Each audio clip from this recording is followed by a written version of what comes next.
যারা আমার মালিকের হারাইছো, যারা আখিরাতের হারাইছো, আসো আল্লাহ ওয়ালাদের এই মজলিসে যদি বসো, দেখবা একদিন, 2 দিন, 3 দিন মাওলারে ডাকতে ডাকতে দেখবা আমার মালিক তোমার ডাকে সাড়া দিবে। মালিকের প্রতি একটা মায়া জন্মায় যাবে। এই হারানো ক্যাম্পে এসে আমার মালিকের তালাশ করো, আল্লাহর সাথে একটা সম্পর্ক তৈরি করো। আল্লাহর সম্পর্কটা তৈরি করার জন্য আল্লাহই পরামর্শ দেন, কুনু মা'আস সাদিকিন। আমার প্রিয় বান্দা যারা, তাদের নজর লাগাও, আমার মোহাব্বতের নজর। তবে আমি আল্লাহর ভয় অন্তরে জমা করো। আমার ভয় অন্তরে যদি না আসে, বয়ান শুনবা আজীবন কোনো কাজে লাগবে না। আরে আল্লাহর ভয় অন্তরে যদি জমাইতে না পারো, আমি হাফিজুর রহমান কেন, রসুলপুরি রহমাতুল্লাহ আলাইহি কেন, বর্তমানে যারা তারা কেন, চরমনাই কেন, উজানি কেন, স্বয়ং রসুলও যদি বয়ান করে, কপাল পোড়ার হেদায়েতের দরজা খুলে না। যেই রসুলকে এক নজর দেখলে 7 দিনের পেটের ক্ষুধা থাকে না। কেমন মায়ার নবী আমার, যেই রহমতের নবীর চেহারার দিকে এক নজর দিলে জাহান্নামের আগুন হারাম। ওই রহমতের নবীকে এক নজর না, একদিন না, এক টানা 13 বছর দেখলো, বয়ান শুনলো, এরপরেও কালেমা পড়লো না। এত বড় বেঈমান, বরং আমার নবীর বিরুদ্ধে ষড়যন্ত্র করে। আল্লাহর ভয় অন্তরে নাই। অন্যদিকে যুবক তরবারি নিয়ে দৌড়ায়, 27 বছরের যুবক, নবীজিরে জবাই করার জন্য। তরবারিটা নিয়ে নবীর সামনে আইসা চেহারা দেখা মাত্র তরবারি ফালায় বলে, নবী আমাকে মাফ করে দেন, কালেমার রশি আমার গলায় পড়ায় দেন। মাওলায় যদি কবুল করিয়াই নেই, নবীকে জবাই করতে আসিয়াও বান্দা কালেমার রশি গলায় লাগায়। আর কপাল যদি পুড়িয়া যায়, নবীজির 13 বছর বয়ান শুনিয়া চেহারা দেখিয়া বান্দা কালেমা পড়ে না। এমন বেঈমান কপাল পোড়া, এর নাম জানেননি? কি নাম? আবু জাহাল। আর নবীজিরে জবাই করতে আইসা ওমর 27 বছর বয়সে কালেমাওয়ালা হয়ে গেছে। কালেমা পড়িয়া তরবারি নিয়ে দাঁড়ায় গেছে, মুহাম্মদের বিরুদ্ধে কথা বলনেওয়ালা। আসো, মুহাম্মদের দরকার নাই, আমি ওমরের তরবারি যথেষ্ট। আল্লাহ তারে এখন এমন পাওয়ার দিছেন যে ওমর এখন যে পথ দিয়ে চলে, শয়তান ওই পথে আসে না। এবার বুঝেন কেমন বেড়া, যেই শয়তান আল্লাহকে যুক্তি দিয়া আদমরে সেজদা দেয় নাই, সেই শয়তান এখন খালি ওমরের ভয় পায়।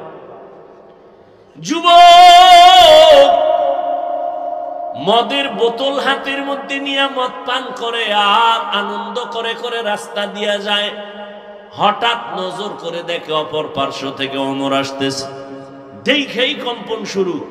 ওমর তো এমন বেড়া যে কথার আগে তরবারি রেডি।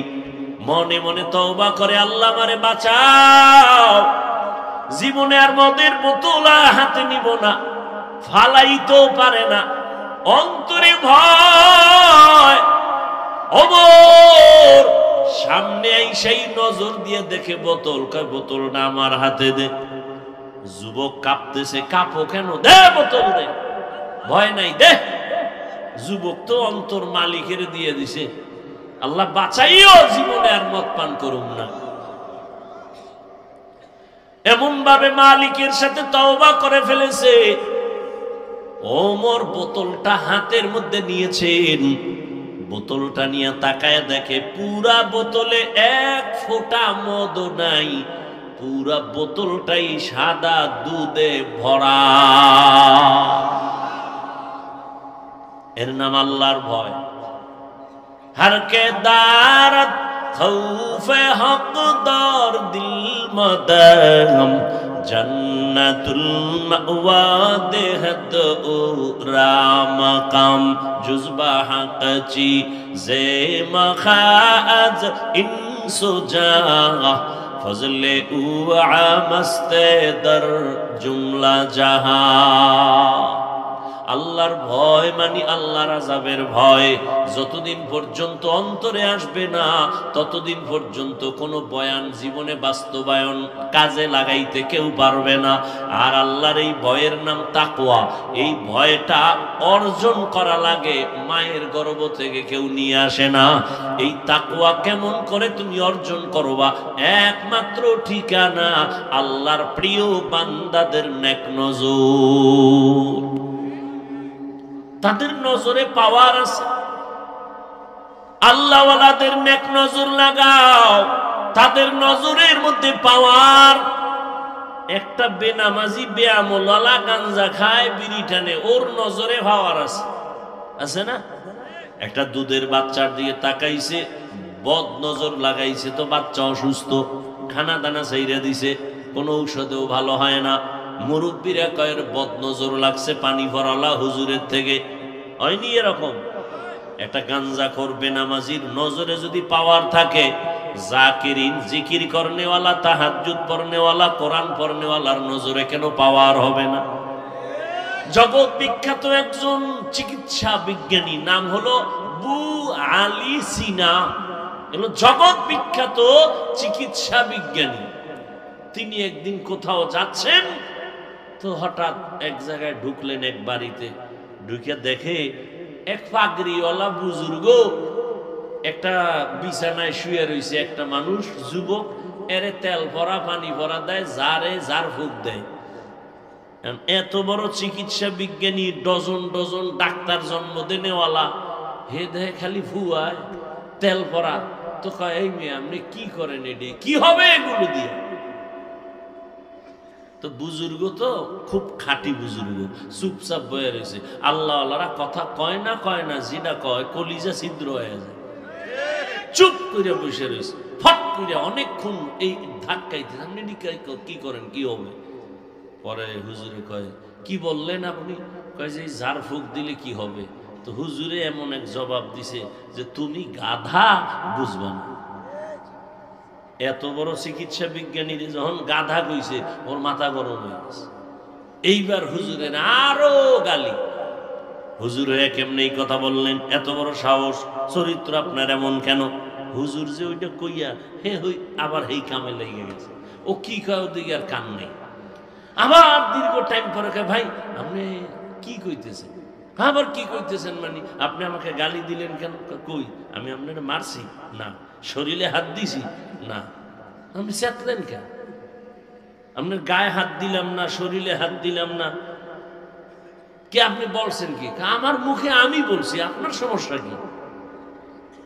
তুমি বলছো, তোমার সে কথা তোমার কলিজা ছিদ্র হয়ে গেছে। আল্লাহর ওলি ডাক দিয়ে কয়, রে আহমদ, আমার জবানের একটা কথায় যদি তোর কলিজাটা ছিদ্র হয়ে যায়, আর আমি বান্দা আল্লাহর কোরআন পড়ে পড়ে যদি ওই বান্দারে ফু দেই, কেন ওর শরীরের মধ্যে অ্যাকশন হবে না? সোহবতে সা লেহ তোরা সা লেহ কুনাত, সোহবতে তো লে তোরা তো লে কুনাত। আল্লাহ ওয়ালাদের নজরের মধ্যে পাওয়ার, কথার মধ্যে পাওয়ার আল্লাহ এদেরকে দান করেন। কেন? বলে তাকওয়ার কারণে। এই পাওয়ারের নাম কোরআনের ভাষায় ফুরকান, এই পাওয়ারের নাম হাদিসের ভাষায় হলো ফেরাসাত। আল্লাহ তাআলা বলেন, ইয়া আইয়ুহাল্লাযীনা আমানু ইন তাত্তাকুল্লাহা ইয়াজআল লাকুম ফুরকানা। যারা তাকওয়ার উপরে মুজাহাদা করবে, আমি আল্লাহ তাদেরকে ফুরকান নামের পাওয়ার দান করব। মা মা'নাল ফুরকান? ফুরকান মানে কি? বলে হুয়া নূরুম মিন ইলাহি, আল্লাহর পক্ষ থেকে দেওয়া একটা নূরের আলো, নূরের একটা ফোকাস। আল্লাহ ওয়ালাদের যখন এটা আল্লাহ দান করেন তখন তার পাওয়ার বেড়ে যায়। পাওয়ার বাড়ার কারণে তখন বান্দা এখানে বৈশা গোটা দুনিয়া চোখের সামনে দেখতে পায়। এই পাওয়ারকে হাদিসে বলে ফেরাসাত। قال رسول الله صلى الله عليه وآله وسلم اتقوا فراسة المؤمن فإنه ينظر بنور الله। আল্লাহ কয়, ও দুনিয়ার নবীজি বলেন, দুনিয়ার উম্মতেরা, আল্লাহর প্রিয় বান্দাদের ফেরাসাতের বিষয়ে তোমরা সতর্ক অবলম্বন হও, কারণ ফেরাসাতের পাওয়ারওয়ালারা চোখ দিয়ে দেখে না, নূরের আলো দিয়ে তারা অনেক কিছু দেখেন। ওমরে ফারুক রাদিয়াল্লাহু তাআলা আনহু খুতবা পড়তেছেন, মাঝখানে হঠাৎ করে একটা অন্য আওয়াজ দিলেন জোরে, ইয়া সারিয়াতাল জাবাল, ইয়া সারিয়াতাল জাবাল, ইয়া সারিয়াতাল জাবাল। এই সারিয়া, পাহাড় পাহাড় পাহাড়। ওমরের আওয়াজটা যেখানে দিছে এখান থেকে সারিয়া কোথায়? বলে 2000 কিলোমিটার দূরে ইরানে যুদ্ধ করে। কত দূর? 2000 কিলোমিটার। সারিয়াকে জিজ্ঞাসা করা হলো, সারিয়া ওমরের আওয়াজটা শুনছুনি? বলে কাছে বৈশা বললে যেমন শোনা যায় এমনই শুনেছি। এটা কি সবাই পাবে? এই পাওয়ার আল্লাহ তাদেরকে দেন যারা আল্লাহর প্রিয় বান্দা, তাকওয়ার উপরে মুজাহাদা করে। এই জন্য আল্লাহ ওয়ালাদের নজর লাগলেই কলবে পাওয়ার বেড়ে যায়। আল্লাহ ওয়ালাদেরকে আল্লাহ দান করেন। এই পাওয়ার কোনো বেনামাজিকে আল্লাহ দিবেন না, সুদখোরকে দিবেন না, ঘুষখোরকে দিবেন না, বেপরদাওয়ালাকে দিবেন না, আল্লাহ তাকওয়াওয়ালাকে দিবেন। এখন আমি যদি জিজ্ঞাসা করি আপনাদের, আপনারা সবাই তাকওয়াওয়ালা নি, আল্লাহরে ভয় করেননি? সবাই বলবে হ্যাঁ আমরা ভয় করি। অথচ সুন্নত অনুযায়ী সবাই চলে না, নামাজ ঠিক মতো পড়ে না। আসলে আল্লাহর ভয় কি এটাই বুঝি না। একটা সন্তান মা বাবাকে ভয় পায়, তার মানি সন্তান মা বাবার সামনে অন্যায় করে না, ভিডার ভয়। ছাত্র শিক্ষকের ভয় করে, অন্যায় করে না কেন? বেতের বাড়ির ভয়। ঠিক যেই মানুষ আমার আল্লাহকে ভয় করবে ওই মানুষটা গলায় ছুরি লাগাবে, দাড়ির মধ্যে কোনোদিন অস্ত্র লাগাবে না। এটাই ভয়। আর এই ভয়টা অন্তরে জমা করার একমাত্র ঠিকানা আল্লাহ ওয়ালাদের নেক নজর, আর কোনো ঠিকানা নেই। লিকুল্লি শাইইন মাদিনুন ওয়া মাদিনুত তাকওয়া কুলুবুল আরিফিন। প্রত্যেকটা ভালো জিনিস রাখার একটা গোডাউন আছে, আর তাকওয়ার গোডাউন হলো আল্লাহ ওয়ালা যারা, তাদের অন্তর। আরিফিন যারা আল্লাহর পরিচয় প্রাপ্ত, আল্লাহর বান্দা যারা, তাদের কলব হলো তাকওয়ার গোডাউন। তাদের নেক নজর লাগাইয়া বান্দা যখন আল্লাহর মোহাব্বতের দিকে আগাবে, তখন বান্দার ভেতরে আল্লাহ পাক জমিনের মধ্যে থাকবে, কিন্তু তার হালাত হবে ভিন্ন রকম। ওই বান্দার তখন সম্পর্ক আমার মালিকের সাথে গভীর হয়ে যাবে। এজন্য আল্লাহ পাক রব্বুল আলামিন বলে, আমার প্রিয় গোলাম যারা সাদিকিন, তাদের বন্ধু হইয়া চলো। যখন তুমি আল্লাহর ওলিদের বন্ধু হইয়া চলবা, তখন তোমার জমিনে থাকলেও কালেকশন জমিনের সাথে থাকবে না, তোমার কলবের কালেকশন হবে আরশে আজিম। নূরে তৈরি আরশে আজিমে তোমার কলবের কালেকশন হয়ে যাবে। বান্দা বসে থাকবে জমিনে, কিন্তু তার কলবের কালেকশন থাকবে আরশে আজিমে। ওই বান্দা তখন আমার মাওলার মোহাব্বতের পর্দায় আটকায় যাবে। ওই বান্দা খানাও খাবে ঠিক, ঘুমাইবেও ঠিক, তবে তার খানা ঘুমানো সব হবে আমার আল্লাহর জন্য। ইন্না সালাতি ওয়া নুসুকি ওয়া মাহইয়ায়া ওয়া মামাতি লিল্লাহ ওয়া মামাতি লিল্লাহি রাব্বিল আলামিন।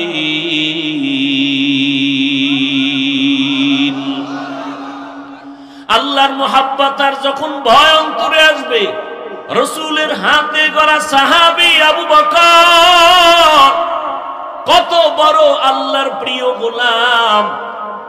নবীজি নাই, আবু বকর এখন দেশ পরিচালনা করেন। স্ত্রী একদিন বলেন, ও খলিফাতুল মুসলিমিন, আমার মনে একটু শখ লাগছে, আমি মিষ্টি খাবো। আবু বকর পুরো ক্ষমতায়, বিবিও তো যেমন তেমন বিবি, কয় আমার মনে চায় একটু মিষ্টি খাবো। আবু বকর ডাক দিয়ে কয়, হে বিবি, মিষ্টি খাওয়ানোর মতো টাকা আমার হাতে নেই। বিবি চুপ হয়ে গেলেন। কিছুদিন পর আবার কিছু টাকা বিবি হাতে নিয়ে বলে, আপনার কাছে টাকা নাই, ঠিক আছে মেনে নিলাম, আমি কিছু আলাদা টাকা দিলাম, নেন, এই টাকা দিয়া মিষ্টি এনে আমাকে দেন। আবু বকর কয়, টাকা পাইছো কই? আপনি যে মাসে মাসে সরকারি অর্থ মন্ত্রণালয় থেকে বেতন নেন না, ওই বেতন থেকে অল্প অল্প জমাইয়া কিছু টাকা রেডি করছে। এবার আবু বকর বলে, তাহলে তো বুঝলাম যে এই টাকাগুলো না হইলেও আমার সংসার চলে।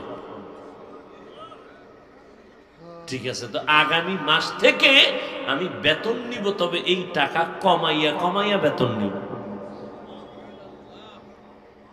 এর নাম তাকওয়া। হারকে দার খৌফে হকদার দিল মাদাম জান্নাতুল মাওয়া দেহাদ ওরা মাকাম।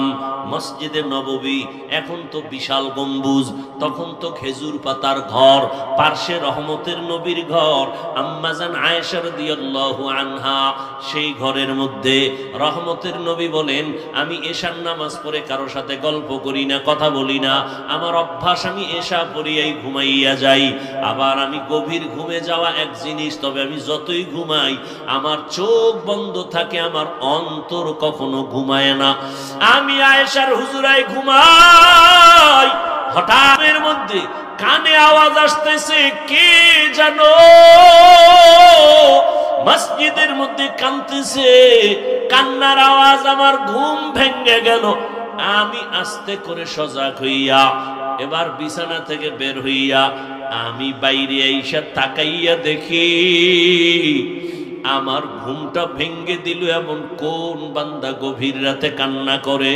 আমি মসজিদের মধ্যে নজর করে দেখি, ওই মসজিদে আমার সাহাবী আবু বকর দাঁড়ায় দাঁড়ায় নামাজ পড়ে আর কান্না করে। আমি রহমতের নবী দাঁড়াই রইলাম। নামাজ শেষ, আমি আবু বকরকে সালাম দিলাম, ও আবু বকর, এই গভীর রাতে আপনি নামাজে দাঁড়ায় এত জোরে জোরে কেন কান্না করলেন? আবু বকর বলেন, ইয়া রাসূলুল্লাহ, আমাকে মাফ করে দেন, আমি বুঝতে পারি নাই যে আমার কান্নায় আপনার ঘুম ভেঙে যাবে, আমার বোধহয় বেয়াদবি হয়ে গেছে, আমি জোরে কান্না করতে চাই নাই। নবী বলেন, আপনি কাঁদলেন কেন? আবু বকর বলেন, ইয়া রাসূলুল্লাহ, নামাজের ভিতরে আল্লাহর কোরআনের তেলাওয়াত যখন শুরু করলাম, ওরে হাসরের ময়দানের ধ্যান খেয়াল আমার অন্তরে চলে আসছে। ওই হাসরের ময়দানে আমার মালিকের আদালত বড় কঠিন,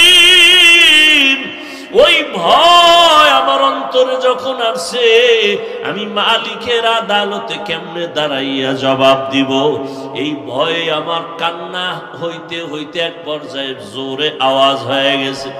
আমার নবী বলেন, আবু বকর, 10 জন সাহাবা জান্নাতের টিকিট পাইলেন, এর মধ্যে আপনার নাম তো প্রথমে আছে, আপনার আবার হাসরের মাঠের ভয় কেন? আবু বকর বলেন, ইয়া রাসূলুল্লাহ, যেই আল্লাহ দয়া করিয়া জান্নাতের টিকিট দিয়া দিছেন, আমার ভয় লাগে যদি আমার কোনো কাজে আমলে আমার আল্লাহ বেজার হইয়াই যায়, আমার জান্নাতের টিকিট আবার ক্যান্সেল হয়ে যাবে, এই ভয় আমি কান্না করি। নবী, হাসরের ময়দানের ভয় কেন এত ভয়? আল্লাহর নবীকে আবু বকর বলেন, ইয়া রাসূলুল্লাহ, আপনিই তো কিয়ামতের দিনের বয়ান করে আপনি নিজেও কান্না করেছেন। হাসরের ময়দানে নারী আর পুরুষগুলো সবাই উলঙ্গ দাঁড়ায় যাবে। হাসরের ময়দানে সব নারী পুরুষ উলঙ্গ এমন হালাতে দাঁড়াবে। আম্মা জান আয়েশা বলছিলেন, নবী কেউ কি লজ্জা পাবে না? নবী আপনিই জবাব দিছিলেন যে কিয়ামতের ময়দানটা এত কঠিন হয়ে যাবে যে কেউ কারো দিকে একটা নজর দিয়া তাকাবার হুঁশ হবে না। কেন? একদিকে সূর্যটা নিচে এসে পড়বে, সূর্যের গরমে মাটির জমিনটা পুড়িয়া তামা হয়ে যাবে, অন্যদিকে জাহান্নামের চিৎকারের আওয়াজ, জাহান্নাম চিল্লায় বলবে আল্লাহ বেনামাজি গুলো কই, গুনাহগার গুলো আমার পেটে দাও। অন্যদিকে আমার আল্লাহ রাগান্বিত আওয়াজ দিবেন, আল্লাহ রাগ হয়ে আওয়াজ দিতে থাকবেন। আল্লাহ সেদিন কঠিন আওয়াজ দিবেন, কুদরতি আওয়াজ। আল্লাহ তাআলার আওয়াজ হবে লিমানিল মুলকুল ইয়াউম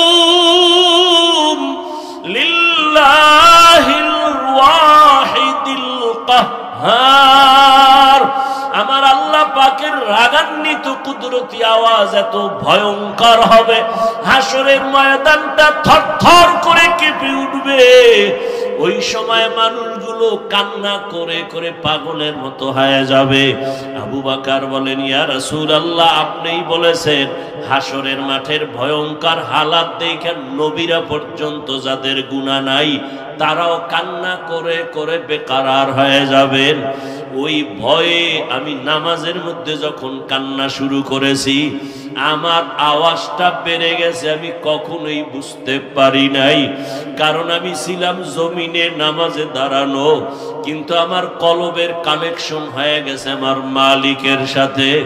আমি কোথায় আছি তাও জানি না, আমার কান্নার অবস্থাও আমি বুঝতে পারি নাই, আমার হালাতটা ভিন্ন হয়ে গেছে। আমার আল্লাহর মোহাব্বতের কান্নার আওয়াজ, আপনার ঘুম ভেঙে গেছে, আমি বুঝতে পারি নাই। নবী আমাকে মাফ করে দেন।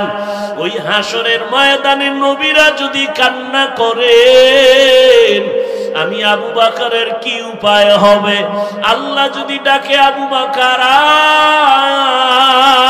আয়, আমার মোহাব্বতের জন্য কি আমল নিয়ে আসছো? আমি যদি আল্লাহর কাছে ভালো আমল নিয়ে যাইতে না পারি, আল্লাহ রাগান্বিত হয়ে তো জাহান্নামের অর্ডার দিয়ে দিবেন, জাহান্নামের হ্যান্ডকাপ আমার হাতে লেগে যাবে।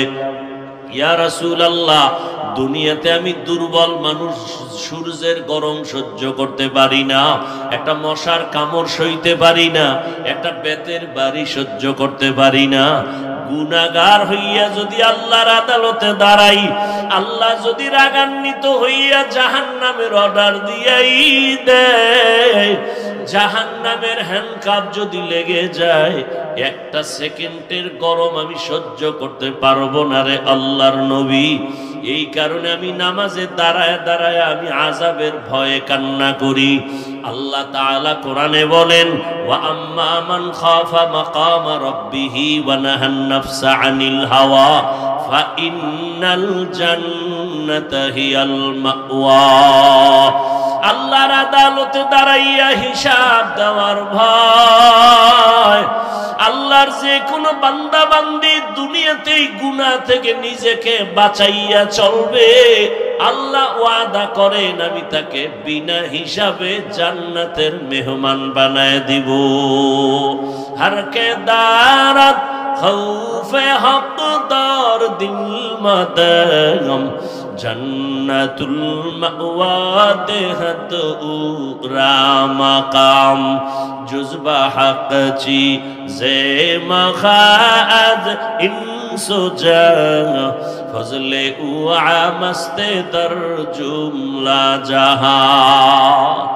ও রসুলপুরের ময়দানের আল্লাহর প্রিয় গোলাম, 3 দিনের বাগান মনে হয় কালকে এমন সময় আর এই বাগান মিলবে না। ওরে আমার মালিকের সাথে এখনো যদি সম্পর্ক দুর্বলতা থাকে, এই গভীর রাতে উঠি আমার মালিকের ডাক দিও, আমার মালিকের সম্পর্ক অন্তরে জমা করিয়া আল্লাহর মোহাব্বত নিয়ে বাড়ির দরজায় ফিরিয়া যাইও। নিজে গুনাহ নিয়েই ময়দানে ঢুকছো, আল্লাহর কাছে 2 ফোঁটা চোখের পানি ছেড়ে ডাক দিও আর বলিও, হে মালিক, গুনাহ নিয়েই ময়দানে ঢুকছি, গুনাহ নিয়ে বাড়ি যেতে চাই না রে আল্লাহ। গুনাহ মুক্ত হইয়া তওবা করিয়া তোমার ওলি হইয়া কবরে যেতে চাই। আল্লাহর কাছে 2 ফোঁটা চোখের পানি যদি না আসে, ডানে বামে বহু আল্লাহর প্রিয় গোলাম বসে আছে চোখের কোঠায় পানি, ওরে ওদের উপর আমার মালিকের কুদরতের মোহাব্বতের নজর। ওরে কান্নাওয়ালার কাছে হাতটা বাড়াইয়া দোয়া নিও, কান্নাওয়ালার দোয়া খালি ফেরত যাবে না। আল্লাহর ওলি দোয়া করবেন, আগামীকাল আখিরি মুনাজাত, আল্লাহর মোহাব্বত নিয়ে আল্লাহর আশিকিন জাকিরিন বান্দা এদের নজর নিয়া যদি দিলটা নরম করিয়া চোখের পানি ছেড়ে দিতে পারো, আল্লাহ পাক রহমতের দরজা খুলে দিবেন। এখনো সময় আছে, ওই আল্লাহওয়ালাদের মোহাব্বত অন্তরে জমা করিয়া আল্লাহর কাছে পেছনের গুনাহ থেকে তওবা করিয়া জাহান্নামের আযাবের ভয় অন্তরে জমা করিয়া গুনাহ থেকে বাঁচিয়া তওবা করো। ও আমার কলিজার যুবক, জীবনে তো কম দাড়ি কাটলা না, নামাজ কম সারলা না, বেপরদায় কম চললা না, আর কত দাড়ি কাটবা, নামাজ সারবা, বেপরদায় চলবা। আমার মালিকের ধরা থেকে তো পালানো যাবে না রে যুবক। আল্লাহর কাছে তওবা করিও। জীবনে যত অপরাধ করেছো মনে মনে আল্লাহকে বলিও, হে আল্লাহ, জীবনে আর নামাজ ছাড়বো না, দাড়ি কাটবো না, বেপরদায় চলবো না। মা বাবার দোয়া নিয়া, শিক্ষকের দোয়া নিয়া, উলামায়ে আহলে হক তাদের নেক নজর, তোমার ওলিদের দোয়া নিয়া নবীর তরিকায় চলবো। এমন তওবা যদি করার মতো করতে পারো, জীবনের গুনাহ মুহূর্তে আল্লাহ মাফ করে তওবা কবুল করবেন। যাদের অন্তর তৈরি আছে তওবা করার জন্য, মুনাফিকি যাদের অন্তরে নাই, আল্লাহর মুহাব্বত নিয়ে তওবার নিয়তে 2 হাত আল্লাহকে দেখায় দেই।